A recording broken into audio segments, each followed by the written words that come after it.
नमस्कार। यह कथा है सोमवार व्रत कथा। किसी नगर में एक धनी व्यापारी रहता था। दूर दूर तक उसका व्यापार फैला हुआ था। नगर के सभी लोग उस व्यापारी का सम्मान करते थे।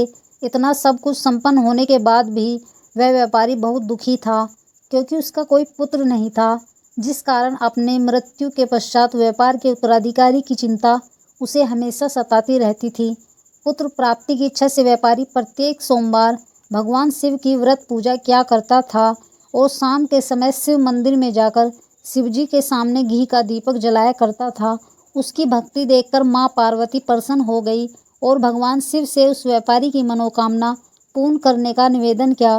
भगवान शिव बोले, इस संसार में सबको उसके कर्म के अनुसार फल की प्राप्ति होती है। जो प्राणी जैसा कर्म करते हैं उन्हें वैसा ही फल प्राप्त होता है।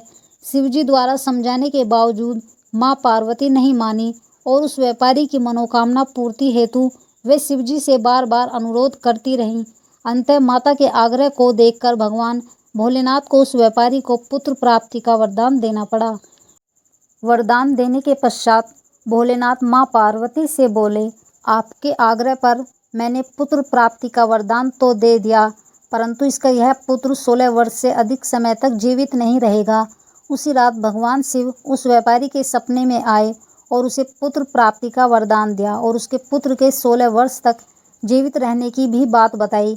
भगवान के वरदान से व्यापारी को खुशी तो हुई, लेकिन पुत्र की अल्पायु की चिंता ने उस खुशी को नष्ट कर दिया। व्यापारी पहले की तरह सोमवार के दिन भगवान शिव का विधिवत व्रत करता रहा।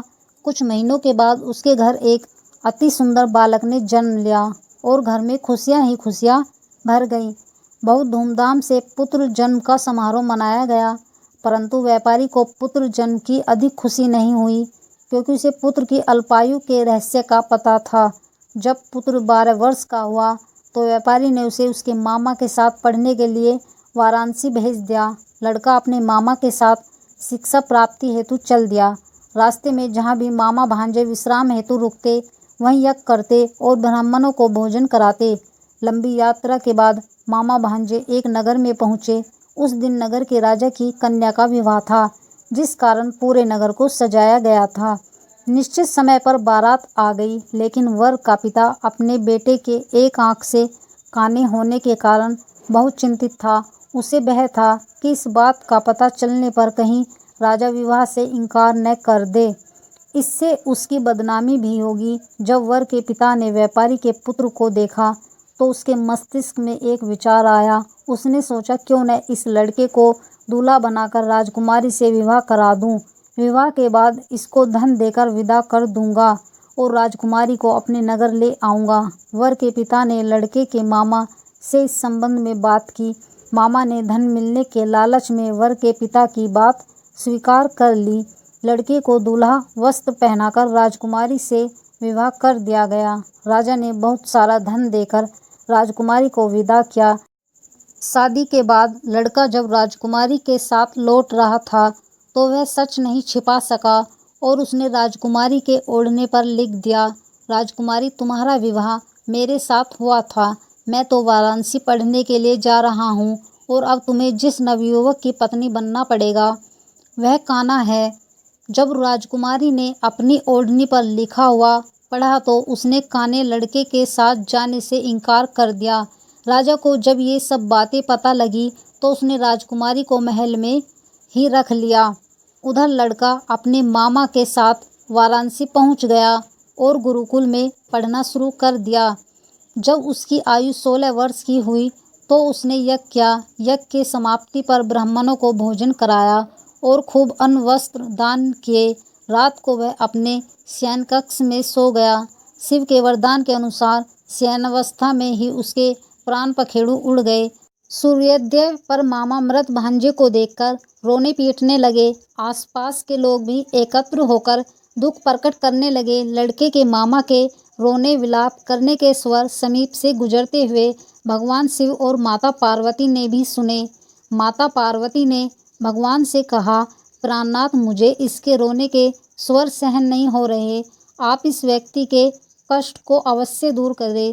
भगवान शिव ने माता पार्वती के साथ अदृश्य रूप में समीप जाकर देखा तो भोलेनाथ माता पार्वती से बोले, यह तो उसी व्यापारी का पुत्र है जिसे मैंने 16 वर्ष की आयु का वरदान दिया था। इसकी आयु पूरी हो गई है। माँ पार्वती ने फिर भगवान शिव से निवेदन कर उस बालक को जीवन देने का आग्रह किया। माता पार्वती के आग्रह पर भगवान शिव ने उस लड़के को जीवित होने का वरदान दिया और कुछ ही पल में वह जीवित होकर उठ बैठा। शिक्षा समाप्त करके लड़का मामा के साथ अपने नगर की ओर चल दिया।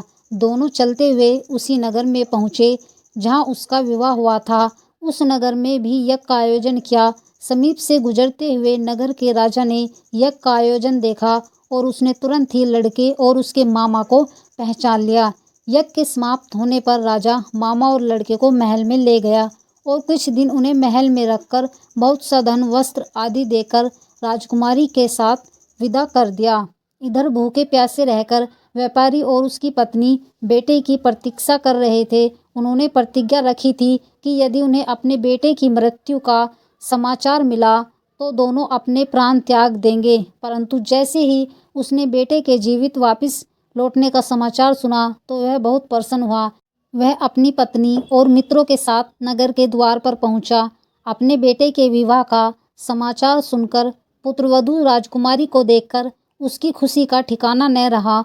उसी रात भगवान शिव ने व्यापारी के सपने में आकर कहा, हे श्रेष्ठी, मैंने तेरे सोमवार के व्रत करने और व्रत कथा सुनने से प्रसन्न होकर तेरे पुत्र को लंबी आयु प्रदान की है। पुत्र की लंबी आयु जानकर व्यापारी बहुत प्रसन्न हुआ। शिव भक्त होने तथा सोमवार का व्रत करने से व्यापारी की सभी मनोकामनाएं पूर्ण हुई। इसी प्रकार जो भक्त सोमवार का विधिवत व्रत करते हैं और व्रत कथा सुनते हैं उनकी सभी इच्छाएं पूरी होती हैं। तो आपको कथा सुनने के बाद भगवान शिव और माता पार्वती का जयकारा लगाना चाहिए। बोलिए शिव जी महाराज की जय, माता पार्वती जी की जय।